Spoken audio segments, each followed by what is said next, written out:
bonjour. Et à vous. Les agences notamment, Reuters, dans l'anneau, et on est que nous deux en fait. On est tous les deux en agence. Alors là, c'est une rentrée sociale. On a l'impression que en fait, ce qui n'est pas passé ce moment depuis pas mal de temps. Il y a eu la pandémie, la guerre en Ukraine. C'est quand même un retour. Je ne pense pas que ça soit un retour. Depuis le début de l'année, il y a beaucoup de mobilisation dans les entreprises autour de la question des salaires. Vous le savez, d'ailleurs vous en faites écho.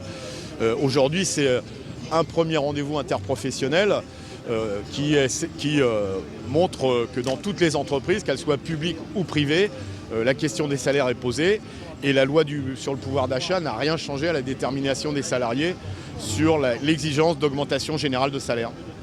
Le pouvoir d'achat, il y a les salaires, il y a l'énergie aussi. C'est un gros sujet. C'est lié.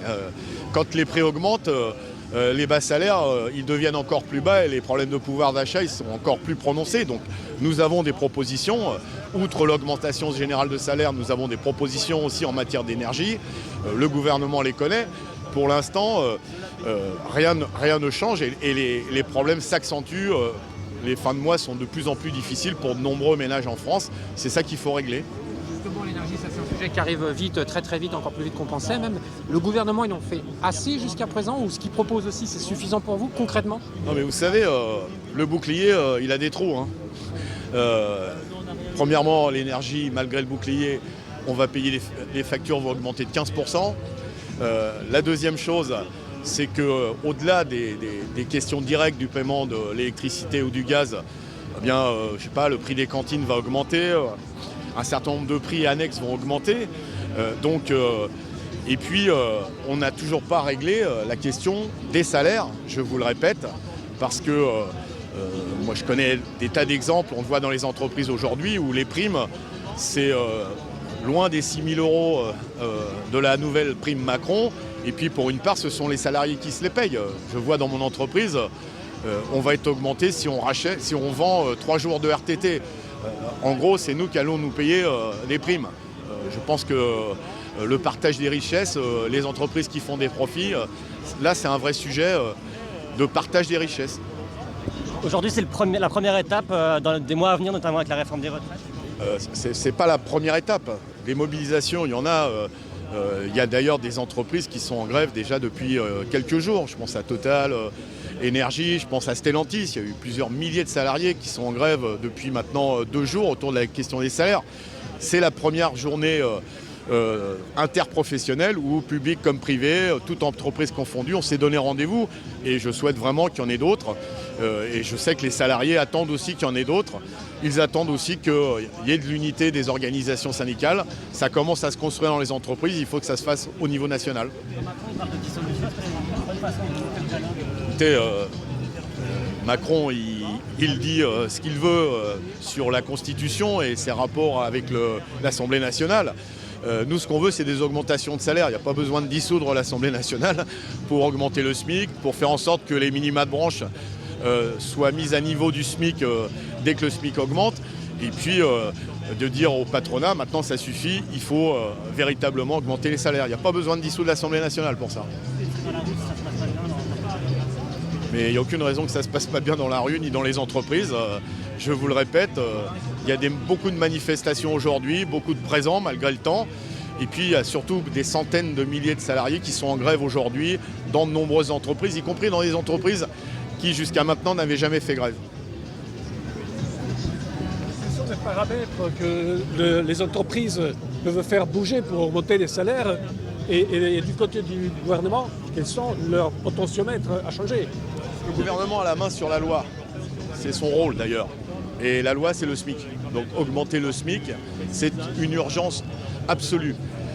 Et faire en sorte que quand le SMIC augmente, les minima de branche augmentent automatiquement. Puis après, il faut imposer des négociations dans les branches, dans les entreprises, pour que, évidemment, à partir d'un plancher qu'est le SMIC, tous les étages augmentent, c'est-à-dire tous les niveaux augmentent. Voilà, c'est ça. Et donc, il faut que les entreprises qui se sont mis beaucoup d'argent dans les poches, et il y en a énormément, eh bien, au lieu de donner de l'argent aux actionnaires, le donnent à ceux qui travaillent et qui produisent des richesses. Brièvement, quel est votre point de vue sur la réforme de l'assurance retraite? Brièvement. Brièvement, personne ne veut travailler plus longtemps. Il y a des possibilités de travailler moins longtemps et de permettre à tout le monde de travailler mieux, d'être mieux payé. Voilà, c'est ça la solution, c'est de faire rentrer de l'argent et non pas de réduire les dépenses en matière de retraite. Augmenter les salaires, pas l'âge de départ à la retraite. Donc, qu'est-ce que vous allez continuer à manifester? Quelles sont vos armes pour avoir La question des salaires, elle est posée dans ce pays depuis le début de l'année. Il y a beaucoup de grèves. Et d'ailleurs, aujourd'hui, il y a des centaines de milliers de salariés qui ont arrêté le travail. Donc, je pense que c'est une première étape. Un message fort pour le gouvernement.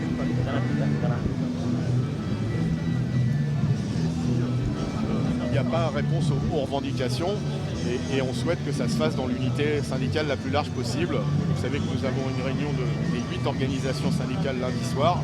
On fera le point et nous souhaitons poursuivre ce mouvement. Donc vous appelez aussi à un mouvement le 15 octobre? On a une réunion lundi, on verra ce qu'on décide ensemble.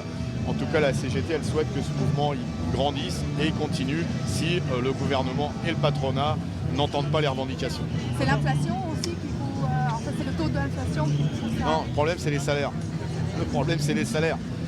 Et les salaires sont trop bas en France. Je peux vous citer des tas d'exemples où les gens n'arrivent plus à vivre, à boucler les fins de mois, que ce soit dans le service public, l'éducation nationale, la santé, mais aussi dans de nombreuses entreprises privées. On ne peut pas vivre avec 1300, 1500 euros par mois, c'est pas possible. La retraite, parce que Macron avait aujourd'hui, il est prêt, bien sûr. Sur la retraite, un mot sur la retraite, après je laisse avant. La retraite, nous sommes contre l'allongement de l'âge de départ à la retraite.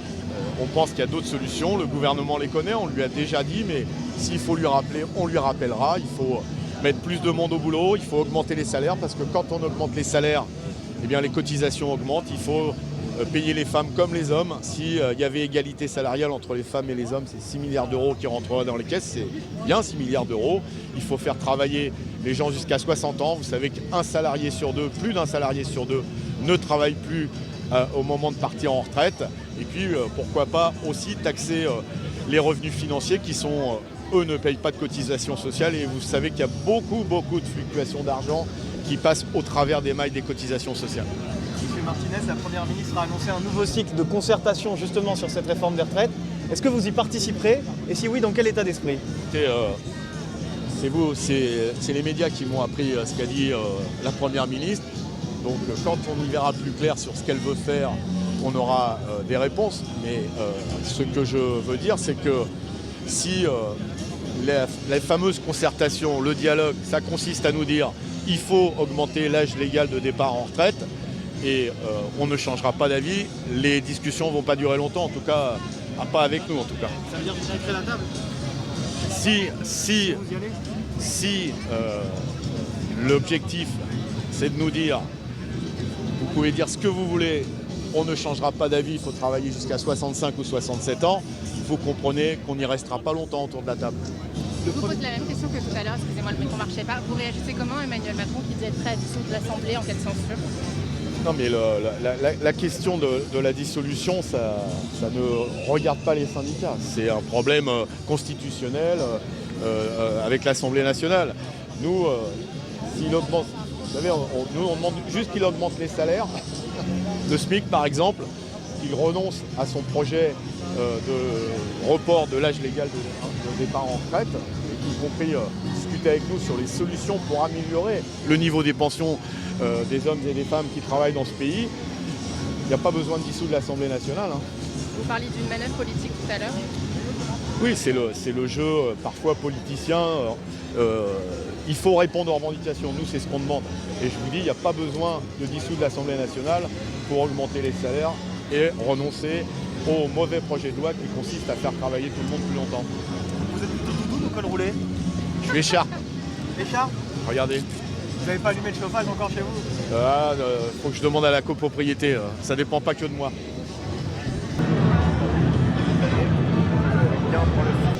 Pourquoi vous manifestez aujourd'hui? Expliquez-moi. Nous, en tant qu'étudiants, aujourd'hui, on se mobilise pour avoir le droit de rêver à un avenir. On a vu cet été, la crise climatique et environnementale, elle a impacté tout le monde. Elle a impacté tout le monde jusqu'à ce que dans nos universités ou des universités ont fermé cet hiver, tout simplement parce qu'ils n'ont plus les moyens de pouvoir chauffer correctement nos lieux d'études. On est aussi là parce qu'on a vu du coup les effets de l'inflation, les effets de la précarité, où depuis la crise sanitaire, tout un tas d'étudiants ne peuvent plus manger à leur faim, même si c'était quelque chose qui existait déjà avant. Tout ça a été exacerbé avec la crise sanitaire. On a cette année un coût de la vie qui augmente de 6,47% pour les étudiants, et ça montre bien en fait qu'aujourd'hui il y a une nécessité en fait à pouvoir réformer le système d'aide sociale pour les jeunes. Donc à l'UNEF et de toute façon les jeunes de façon générale qui sont ici aujourd'hui, on est là pour réclamer une allocation d'autonomie, une aide universelle pour l'ensemble des étudiants basée sur le seuil de pauvreté, parce qu'en France en 2022, aujourd'hui on peut plus assumer en fait d'avoir des jeunes qui vivent sous le seuil de pauvreté et à qui en fait on leur promet comme avenir tout simplement de manger des pâtes tous les jours en tant que jeune et de continuer en fait toute sa vie, parce qu'on le voit avec toute l'actualité en ce moment, c'est précaire aujourd'hui, précaire demain avec la réforme des retraites qui est en cours.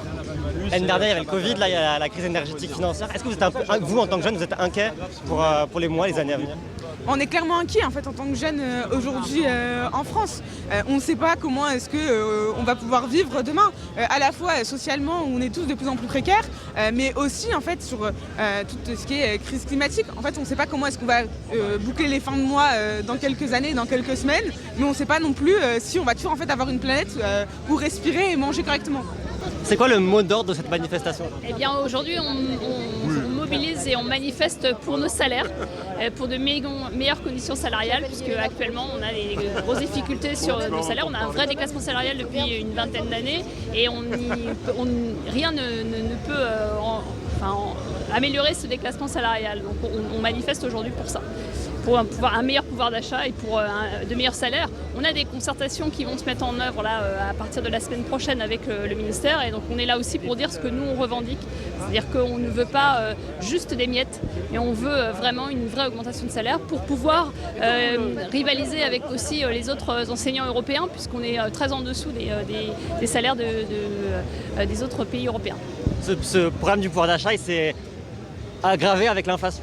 Oui, bien sûr, et évidemment, il s'est aggravé avec l'inflation et on voit que nos collègues sont très touchés dans les écoles, dans les établissements, par cette question de l'inflation. Donc oui, c'est effectivement, on a des vraies difficultés sur le terrain avec des collègues qui sont... D'abord, les conditions de travail se sont dégradées, et ensuite, les salaires sont vraiment très en baisse par rapport au pouvoir d'achat. Ces conditions de travail, on a beaucoup parlé cet été là, des profs qui sont recrutés en quelques minutes, quelques heures. Comment ça s'est passé sur le terrain, ces nouveaux profs? Eh bien, ces nouveaux profs sur le terrain, ils ont été recrutés effectivement sans formation. Pour eux, c'est compliqué, donc, parce qu'il leur faut une vraie formation. Et là, nous, on demande au ministère de leur mettre en place une formation tout au long de l'année pour pouvoir justement appréhender le métier autrement. C'est compliqué de pouvoir gérer une classe, et on sent des collègues qui sont déjà épuisés au bout d'un mois, qui certainement vont abandonner. On a eu des remontées de contractuels qui vont abandonner, et c'est déplorable parce que c'est encore les conditions d'enseignement qui vont être dégradées pour les élèves. Donc c'est pas une bonne solution que d'engager des contractuels. Il faut plus de postes, il faut aussi plus de formation, et il faut aussi revoir cette attractivité du métier qui n'est pas assez, en tout cas on n'est pas assez entendu sur cette question-là. C'est aussi pour ça qu'on est là aujourd'hui, c'est pour que les salaires augmentent dès le début de la carrière, mais aussi en milieu de carrière et en fin de carrière. Il faut vraiment avoir des perspectives sur toute une carrière pour pouvoir s'engager dans le métier. Vous pensez que vos revendications vont être entendues, écoutées, notamment avec le nouveau ministre? Oui, alors on espère toujours être entendu, forcément. En tout cas, on participera aux concertations en apportant nos revendications et en faisant en sorte d'être entendu. Et si le ministère pouvait regarder ce qui se passe aujourd'hui partout en France avec ces mobilisations, il remarquerait que les enseignants sont mobilisés sur cette question-là. C'est assez récent dans l'éducation nationale de se mobiliser pour cette question-là. Donc elle est vraiment cruciale, cette question des salaires. Il faut vraiment l'entendre, parce qu'on sent aussi, y compris chez nos collègues qui ne sont pas forcément en grève aujourd'hui, une vraie difficulté dans le métier, et des vraies envies de quitter le métier parce qu'ils ne se sentent plus capables de le faire. Donc il faut entendre cette colère. Cette colère, elle gronde, et si on ne l'entend pas, elle risquerait d'exploser.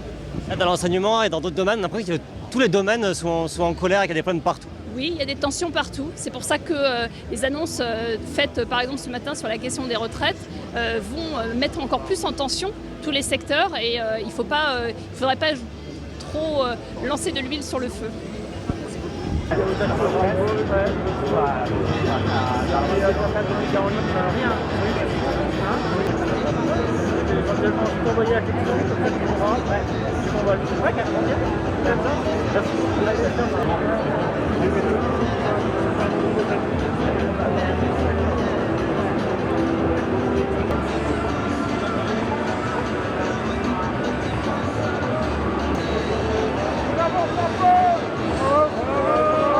Et je pense que si Emmanuel Macron ne redevient pas raisonnable, il le comprendra dans la douleur, que ce soit dans la rue, dans l'hémicycle ou dans les urnes. Sur cette menace de dissolution, vous dites chiche comme Marine Le Pen? Alors j'ai pas dit chiche comme Marine Le Pen, j'ai dit que nous étions prêts à le défaire, nous l'avons toujours dit.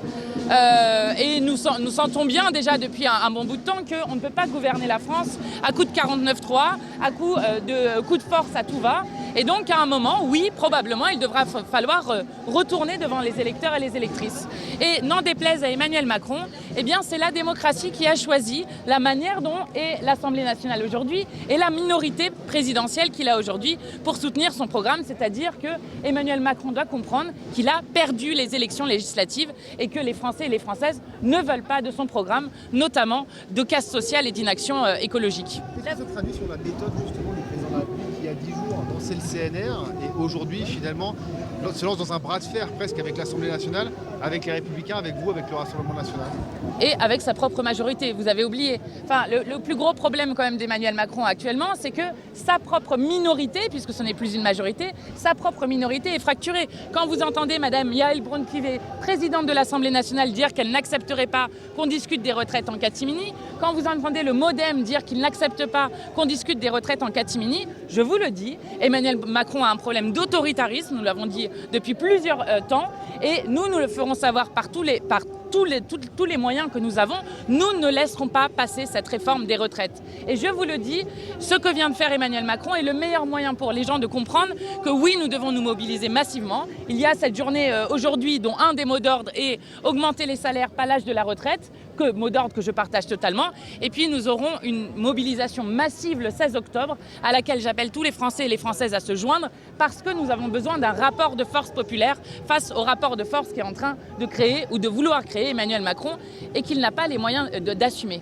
Madame Panot, vous préférez une réforme des retraites avec concertation et vote en janvier ou une dissolution avec potentiellement une majorité RN à l'Assemblée et Marine Le Pen Première ministre? Je ne préfère pas de réforme des retraites. Et d'ailleurs, c'est exactement ce que dit le peuple français. Puisque quand vous voyez 7 Français sur 10 qui sont opposés à la réforme des retraites, je dis donc que nous nous battrons par tous les moyens, dans la rue, dans l'hémicycle. Et s'il faut retourner devant les urnes et défaire Emmanuel Macron, nous le ferons. Et je vais vous dire que nous pouvons l'emporter et que nous continuerons à dire qu'un autre monde est possible. Là, ça s'appelle un coup de pression, ce qui continue la menace de la dissolution. Écoutez, Emmanuel Macron a un problème avec la démocratie. Vous avez l'air de le découvrir. Je veux dire, Emmanuel Macron, c'est celui qui a déjà utilisé le 49.3 une fois. Nous avons déjà gagné une fois sur les retraites. Rappelez-vous quand même. Enfin, les gens, vous savez, sont intelligents dans ce pays, contrairement à ce que pense Emmanuel Macron. Et les gens ont fait des mobilisations massives avec 2 millions de personnes dans la rue il y a seulement 2 ans. Et si vous pensez qu'ils ne se rappellent pas pourquoi ils sont contre la réforme des retraites, je pense que Emmanuel Macron est bien naïf de croire ça. Les gens savent exactement pourquoi ils sont contre l'allongement de la durée de temps sur la question des retraites. Et quand vous entendez le Conseil d'orientation des retraites qui dit qu'il n'y a pas besoin de réforme des retraites, mais par contre que vous entendez l'ONU et beaucoup d'autres instances dire que peut-être faudrait-il taxer les profiteurs de crise dans ce pays, qui sont en train de faire des super profits et des milliards sur le dos des gens qui sont en train de souffrir, je pense que nous sommes du côté justement des raisonnables et que Emmanuel Macron démontre une nouvelle fois qu'il est le chaos. Est-ce que ça vous impressionne cette menace, cette solution? Vous prenez comment? Mais nous sommes prêts. Nous sommes prêts. Vous avez peut-être plus à y perdre qu'à y gagner. Nous sommes prêts et je vais vous rappeler même que la dernière fois nous étions 17. Nous avions déposé 22 000 amendements et nous avions contribué à côté du mouvement social à faire échouer cette réforme des retraites. 22 000 amendements, nous étions 17. Nous sommes 75. Voilà. Nous sommes prêts. Merci. Si tu as des déclinaisons exactement. Alors puis après, je voudrais avoir une thématique aussi. C'est-à-dire que là aujourd'hui, on parle de salaire santé. pourquoi demain ils feront pas des CNR emploi, CNR justice, etc. Bah ouais. Donc se reposera la... Et vous-même? Ça va, merci. Vous, c'est vous qui m'avez... C'est pas vous qui m'avez appelé pour le match de foot? Vous m'avez demandé des infos? Non, si, j'ai rencontré Davy hier. Si, c'est vous alors. Bonjour, mais vous étiez sur le plateau de BFM ce matin.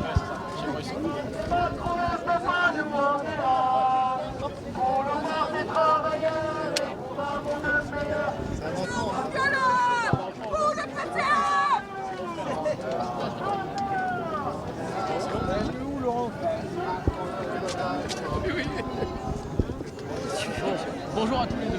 Comme ça, vous avez une sénatrice et un député. Donc, comment vous avez réagi quand vous avez, en quelque sorte, vu ce coup de pression d'Emmanuel Macron qui agite la menace de la dissolution?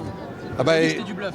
On a vu... Non, c'est pas du bluff, c'est une menace, c'est du chantage, c'est la menace de la dissolution nucléaire. L'arme de dissolution nucléaire pour faire exploser l'Assemblée nationale, le Parlement, de dissoudre l'Assemblée nationale. Enfin, un peu de sérieux, quoi. On a besoin aujourd'hui d'un vrai débat dans tout le pays. Sur une réforme de retraite qui augmente les pensions et permette aux Français de profiter d'une vraie retraite, voilà, après une vie au travail. Nous, on veut avoir ce débat-là avec les Français.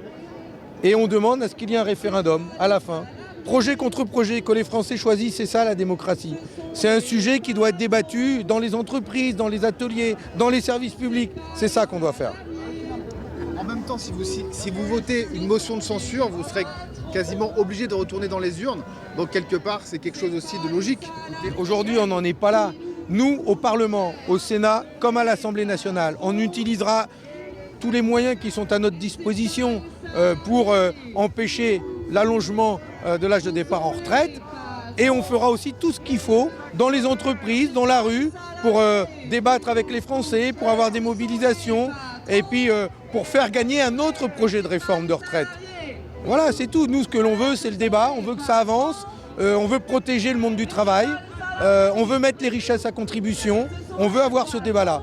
Et la dissolution, tout ça, à mon avis, c'est plutôt le piège tendu à la droite qui va être maintenant obligé de voter la réforme du président de la République. Le problème se pose plus à eux qu'à nous. Elisabeth Borne a annoncé une nouvelle phase de concertation. Vous y croyez? Qu'on ait 3 mois de discussion devant nous, c'est mieux qu'un amendement au PLFSS dans 15 jours. Mais qu'on ait ce débat. La démocratie, c'est débattre, c'est discuter. Et pas seulement à l'Assemblée nationale. Mais c'est là. Discutons.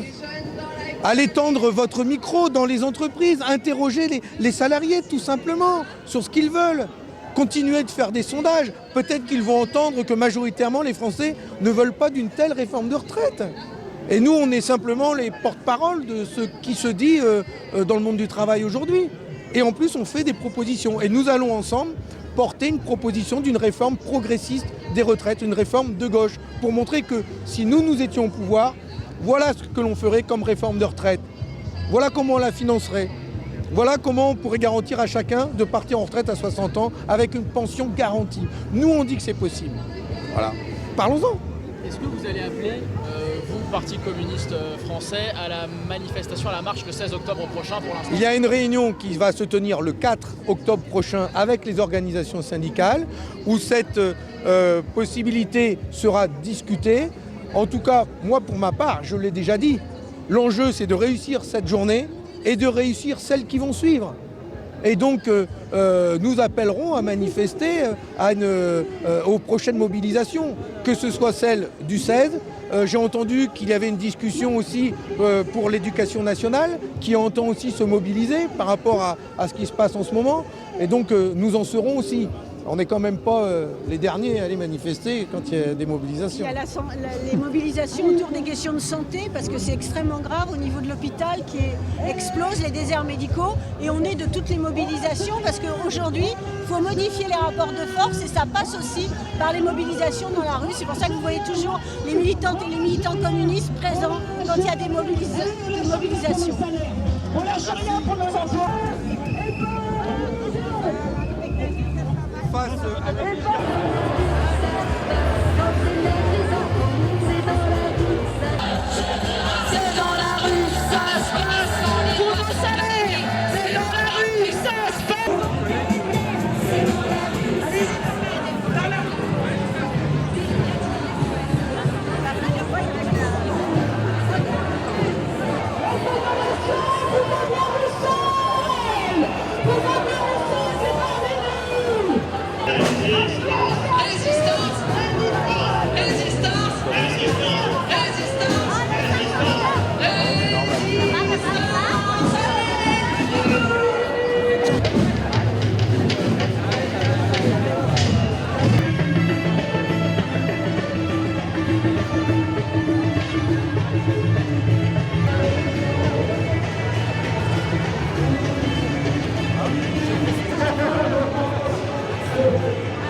Moi, je suis également assistante dentaire à la Croix-Rouge française. Ma collègue est secrétaire à la Croix-Rouge française. Nous, notre ressenti, c'est un peu une grande déception, puisque personnel secrétaire, tout comme assistante dentaire, je veux dire, même pendant le Covid, tout ça, on a toujours fait notre travail, on a toujours répondu présent. On nous a promis beaucoup de choses. On n'a pas été confinés chez nous, on est bossé. On s'est donné au maximum pour rendre service à la population qui, elle, avait besoin de soins. C'est ce qu'on a fait, on a répondu, quitte-nous à être malade, à attraper le Covid, etc. Et finalement, maintenant que ça va mieux, eh ben, on nous a complètement laissé sur le bord de la route. Donc les engagements ne sont pas tenus, les salaires sont misérables, il y a de l'argent mais pas pour nous. Et maintenant on a un pouvoir, voilà. Oui, si vous manifestez, c'est vraiment pour le pouvoir d'achat finalement. Le pouvoir d'achat, c'est la retraite. J'ai encore le temps avant d'être à la retraite. Mais là, la priorité aujourd'hui, c'est déjà de pouvoir vivre correctement. Alors, la retraite, vous en pensez quoi de la réforme? C'est m'en est compte parce que déjà, on a des métiers qui ne sont pas faciles. On travaille debout toute la journée, on travaille 9 heures par jour. Donc c'est pas possible. Je veux dire, on n'est pas 4 dans un bureau. Nous, on peut pas racheter des trimestres, on peut pas racheter tout ça. Donc pour nous, c'est pas possible. 64 ans, déjà même à 55 ans, les gens ils sont fatigués dans notre métier. Alors 64, n'en parlons même pas. Ça fait 20 ans que je travaille à la Croix-Rouge, aucune augmentation. Aujourd'hui, je me manifeste parce que nous faisons partie aussi du service médical, mais on n'a rien de Ségur. Alors qu'on fait les mêmes activités, on subit les mêmes problèmes tous les jours, mais on n'a rien.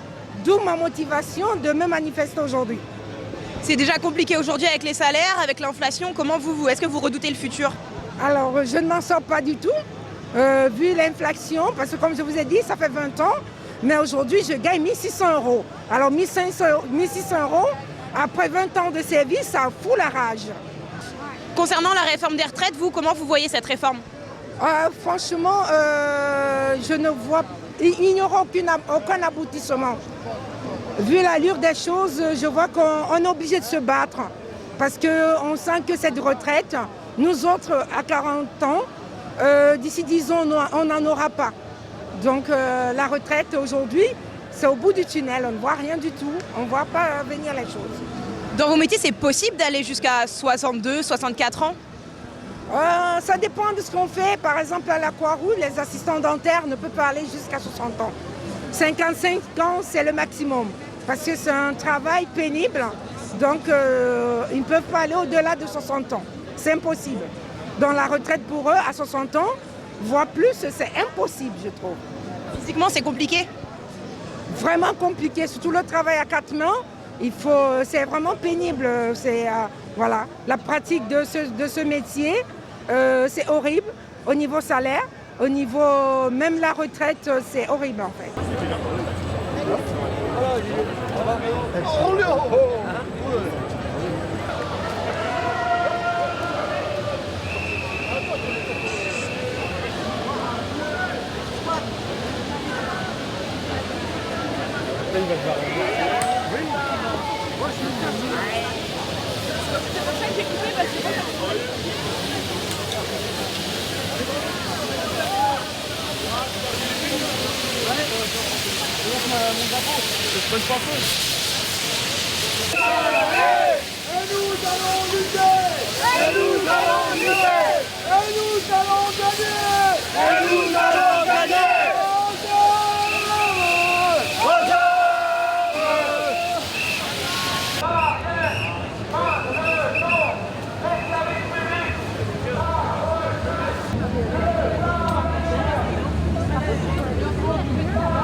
Je travaille dans l'enseignement supérieur de la recherche. Comme vous savez, les fonctionnaires ont été augmentés de 3,5 points d'indice, seulement que parmi tous les ministères, le gouvernement a décidé qu'il n'allait pas augmenter le financement de 3,5 de nos établissements. Donc, les universités aujourd'hui n'ont pas l'argent pour payer les salaires des fonctionnaires, n'ont pas l'argent pour payer le chauffage. Et en même temps, le gouvernement augmente de 10% la dotation des établissements d'enseignement supérieur privés. Voilà, c'est pour ça qu'on est là, parce qu'on tient au service public de l'enseignement supérieur de la recherche. Et pour nos retraites, etc. En ce qui concerne la retraite, qu'est-ce que vous en pensez de cette réforme? Je pense que c'est une façon d'enlever aux uns, c'est-à-dire aux citoyens, pour donner aux autres, les grands patrons. Voilà. Est-ce que la hausse du pouvoir, la baisse du pouvoir d'achat, l'inflation, ça vous fait peur? Mais c'est pas que ça me fait peur. Je ne sais pas si vous avez vu vos factures d'électricité. Moi, je les ai vues arriver, ça fait mal. Voilà. Ça va être compliqué là, de finir les fins de mois? Écoutez, j'essaye de voir. Je ne sais pas encore. Je suis optimiste. Est-ce que je peux prendre...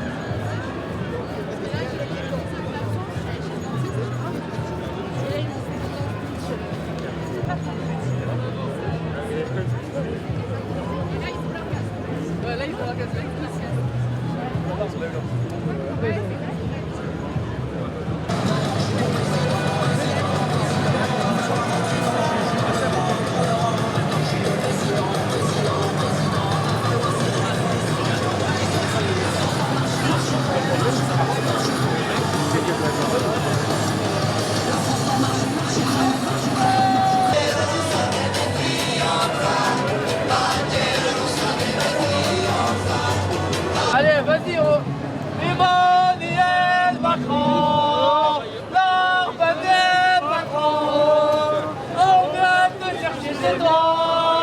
Emmanuel Macron, l'arme des patronats, de l'argent, et il y en a dans les caisses des patronats, de l'argent, et il y en a dans les caisses des patronats, de l'argent, et il y en a dans les caisses des patronats. On est dans la rue aujourd'hui pour réclamer des vraies augmentations de salaire et soutenir aussi le monde du travail par rapport à la retraite et aussi essayer de garder le minima social. La réforme des retraites, qu'est-ce que vous en pensez? Elle vous effraie ou vous pensez que ça peut être une bonne réforme? Non, c'est pas une bonne réforme. Hein. Moi, je suis mon organisation syndicale. Je suis de la CGT, bien sûr. Hein. Nous, on est contre cette réforme. Et c'est pour cette raison qu'on est là aujourd'hui. Qu'est-ce que vous en pensez vraiment de cette réforme? Qu'est-ce qui vous fait peur dans cette réforme? Ça nous fait peur déjà de repousser l'âge de la retraite. Parce que nous, la CGT, on veut une retraite à 60 ans. Parce que déjà, avec le travail, la pénibilité, on a du mal à tenir jusqu'à 60 ans. Donc, pousser l'âge de la retraite au-delà de 60 ans, ça va poser des problématiques. Et surtout aussi, partir à la retraite à 60 ans, ça permet aussi de libérer le boulot pour les jeunes. Le pouvoir d'achat en ce moment, comment ça se passe pour vous? Moi, je suis agent de sécurité, j'ai 15 ans d'ancienneté, je suis payé au SMIC, je suis marié, j'ai 4 enfants, donc j'ai du mal à tenir les fins du mois debout. Est-ce que comment vous voyez l'avenir? Vous avez peur? Vous êtes optimiste? Comment vous êtes, dans quel état d'esprit? L'avenir, moi, je sais que c'est pire en pire, hein, avec Macron au gouvernement. Je pense qu'il va tout éclater, il est en train aussi de tout casser. Donc c'est à nous de répondre massivement, par exemple, comme la journée d'aujourd'hui. Vous continuerez à être dans la rue si rien ne change? Bien sûr. Hein. Moi, ça fait 5 ans que je suis à la CGT, j'ai toujours manifesté. Et je manifesterai toujours. Et mes enfants aussi, ils vont manifester, ils vont réclamer aussi leurs droits et les droits des citoyens français. C'est aussi pour vos enfants finalement que vous êtes dans la rue? Bien sûr, hein, c'est pour moi et aussi pour nos enfants.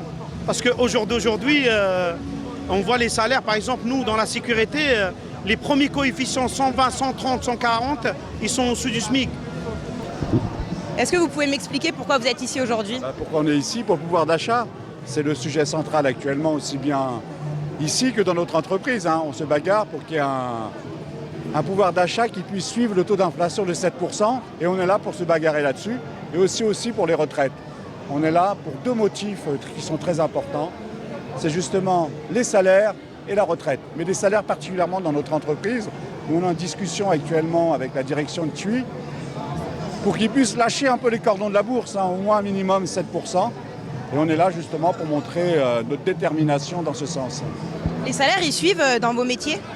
Pas du tout en ce moment. Alors là, pas du tout. Là, et tout augmente en ce moment, que ce soit aussi bien l'électricité, l'essence, le panier de la ménagère, comme on dit, tout augmente. Et rien ne suit par rapport à ça. Il y a eu des NAO qui se sont tenus cette année, qui étaient en deçà de ce qu'on espérait. Donc on est loin, le pouvoir d'achat s'effrite, hein, et tout augmente par rapport à ça. Par rapport à la réforme des retraites, vous, qu'est-ce que vous en pensez? Mais on est archi contre. J'estime qu'à 60 ans, il est temps de partir et tirer sa révérence. Il y a de l'argent, il n'est pas nécessaire de faire cette réforme. Il y a d'autres urgences, il y a des choses plus importantes, comme le pouvoir d'achat, mais les retraites, ça reste secondaire. Et quand vous regardez les sondages des Français, la majorité sont pour des retraites à 60 ans. Donc pourquoi chercher la bagarre? Les retraites ne sont pas déficitaires, comme on fait le penser le croire. Cet argent servira justement à d'autres intérêts, à d'autres choses. Donc on estime que ce n'est pas le sujet, les retraites. Mais en tout cas, on se battra, on fera en sorte qu'elle ne passera pas. Et elle ne passera pas. Et si Emmanuel Macron dissout l'Assemblée, qu'est-ce que ça vous ferait? Eh bien, il sera minoritaire. Parce que je pense que les partis de gauche, et je pense à la NUPES, seront majoritaires. Donc ils seront majoritaires. Et là, il y aura un Premier ministre de la NUPES, je ne veux pas le citer, il y a de fortes chances que ce soit la NUPES qui l'emporte. Et c'est un mauvais jeu politique qu'il fait. En 1997, Jacques Chirac avait fait pareil, il s'est retrouvé en minorité. Donc, s'il veut un Premier ministre de gauche, qu'il le fasse, je l'incite à le faire. Par rapport au futur, l'avenir, vous êtes dans quel état d'esprit? Combatif. Combatif, ouais. Pas pessimiste, combatif, hein, il faut se battre. Jouer les victimes, c'est pas mon style. Il faut être combatif, battant et l'emporter. Nous sommes les TUI. Les TUI, c'est une agence de voyage. On est dans le voyage. On a fait annuler un plan social de 600 personnes. Vous avez mis en place un plan social. Il a été annulé par la direction. La direction va en Conseil d'État pour essayer de l'annuler une seconde fois. On l'a gagné haut la main. On a essayé de nous licencier en visioconférence. Résultat des courses, aujourd'hui, on est en position de force parce qu'ils réintègrent des salariés qu'ils avaient licenciés. Donc le combat paye et je pense qu'on l'emportera comme d'habitude.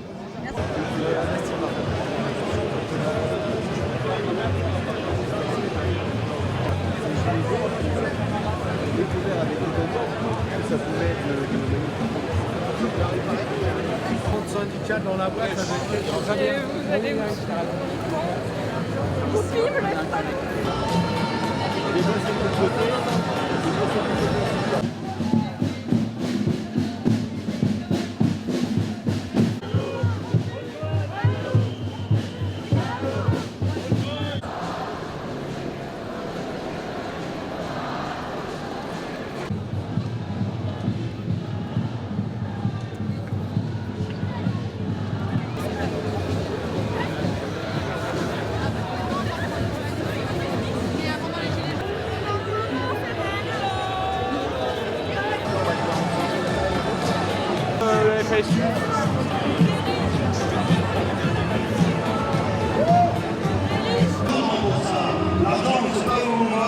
Et le problème, c'est que c'est les technocrates qui décident des dispositifs. Il n'y a plus de moyens.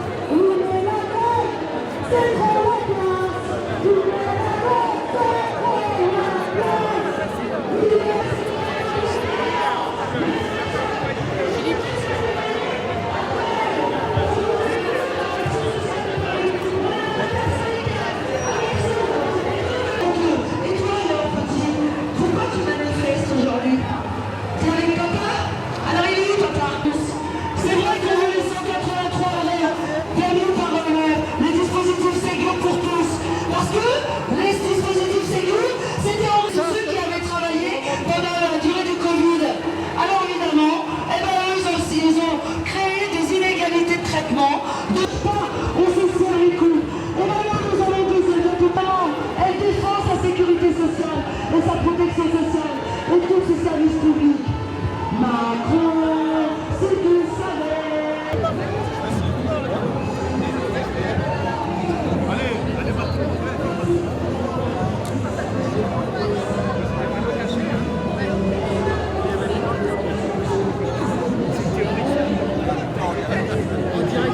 parlementaires, les partenaires sociaux au sujet de la réforme des retraites la semaine prochaine. Vous allez échanger avec le gouvernement là-dessus, vous y serez? Écoutez, moi je ne sais pas ce que c'est qu'une concertation quand le gouvernement annonce en même temps que la réalité, ce sera à la fin l'âge légal à 65 ans. Donc sur quoi veut-il nous concerter? Il nous dit en fait, on peut parler, mais de toute façon, le résultat, vous le connaissez déjà, on bougera l'âge légal et on le portera à 65 ans. Donc ce simulacre est un simulacre point barre. Après, est-ce qu'on ira? On peut aller discuter, on peut aller se rendre à un rendez-vous, dire ce que nous pensons et dire ce que nous porterons, nous, à l'inverse du gouvernement. Mais je n'ai aucun doute sur l'issue de cette pseudo-consultation qui, en réalité, est simplement une mise en scène, comme à chaque fois. Et donc, nous ne sommes plus piégeables sur ce plan. Il y a eu une menace de dissolution de l'Assemblée nationale ce matin qui a été évoquée toujours par le ministre. Comment vous positionnez par rapport à cette menace? Mais je rigole. Parce que la réalité, c'est qu'ils finissent par penser que nous sommes comme eux, que nous sommes mus uniquement par nos intérêts propres et personnels, et que nous pouvons redouter une dissolution parce que nous pourrions y perdre des circonscriptions. Je dis à ce gouvernement qu'il se trompe. La réalité, c'est que nous avons évidemment des convictions qui sont bien plus fortes que nos mandats, et nous nous battrons jusqu'au bout pour empêcher ces régressions, qu'il s'agisse de l'assurance chômage, qu'il s'agisse des retraites. Et donc nous ne bougerons pas d'un centimètre et nous resterons fidèles à ce que nous avons porté pendant nos campagnes. Et si le président veut dissoudre, eh bien nous irons aux urnes et nous ferons de cette élection une élection pour ou contre sa réforme. Parce que la réalité, c'est que les Français n'ont jamais voté cette réforme à 65 ans. Ça n'est pas vrai. Au présidentiel, ils ont voté contre Marine Le Pen et ont accordé un second mandat à Emmanuel Macron. Et je fais partie de ces gens qui ont voté pour lui au second tour sans jamais approuver le contenu de son message. Et aux législatives, tout le monde l'a constaté, il n'a pas trouvé de majorité absolue. C'est bien la preuve qu'il n'y avait pas de majorité dans ce pays pour porter les réformes qu'il dit être mandaté, sur lesquelles il pense être mandaté aujourd'hui. À travailler, capacité aussi à partir à la retraite.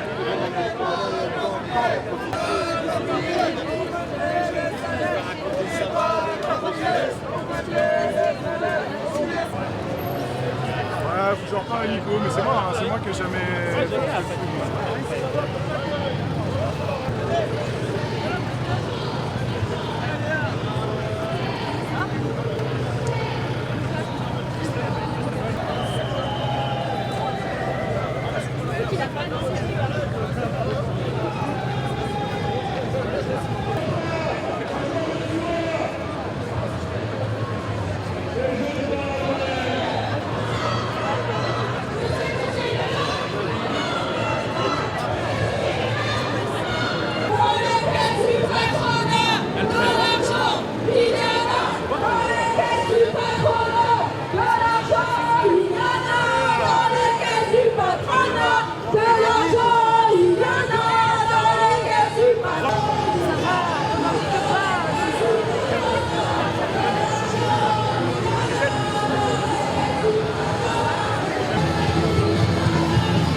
veut pas, voilà qu'on parle. On n'en veut pas, voilà qu'on parle. Les jeunes dans la galère, les vieux dans la misère, les femmes dans le précaire. De cette société-là, on a les vieux dans la misère, les femmes dans le précaire. De cette société-là, on n'en veut pas, voilà qu'on parle. On n'en veut pas.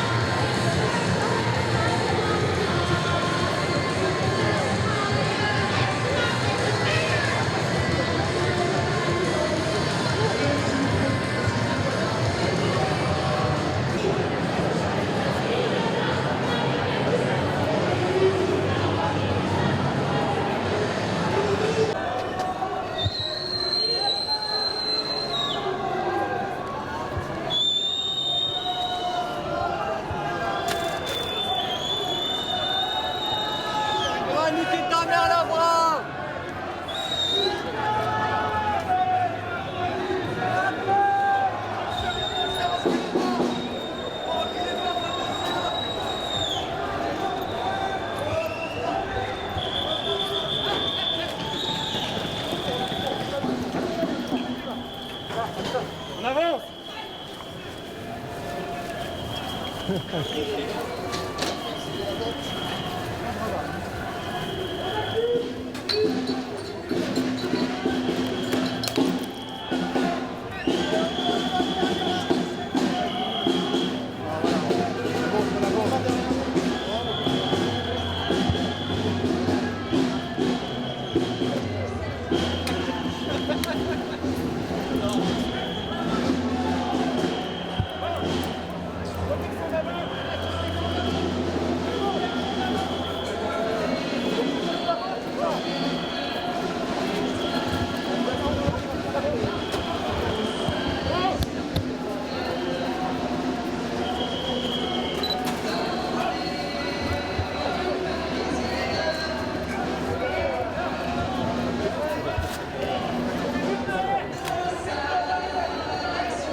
Côté aussi, recto, verso.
Prenez.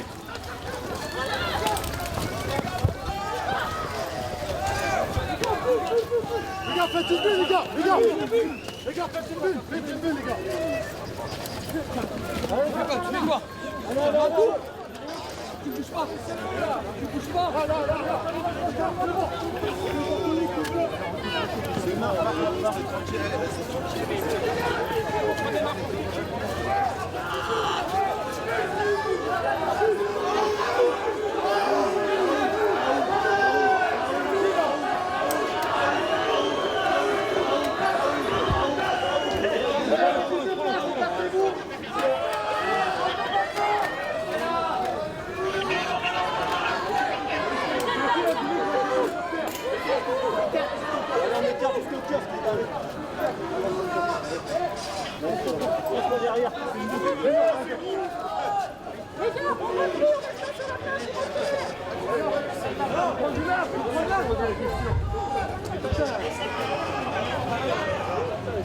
On décale à droite.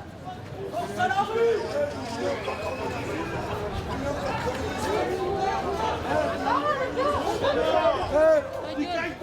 À droite. Allez, on décale à droite. On vous jette rien dessus, ok? Paniquez ta mère.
Il faut voir la télé et qu'on recule tous ensemble, là, ça va circuler.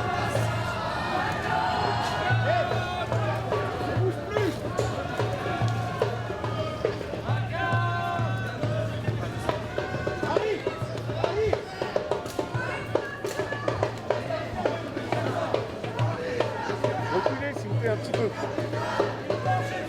Si on prend des projectiles, ce sera pour vous aussi.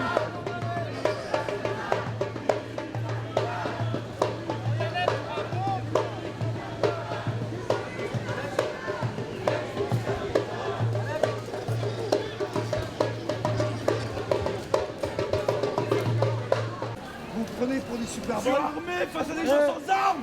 Les Spetsnaz, ils vont même pas rigoler avec vous. 6 semaines. Et vous allez courir vite, hein. Moi je vous le dis. Hein. Vous allez courir vite. Hein. Il n'y aura même pas de territoire.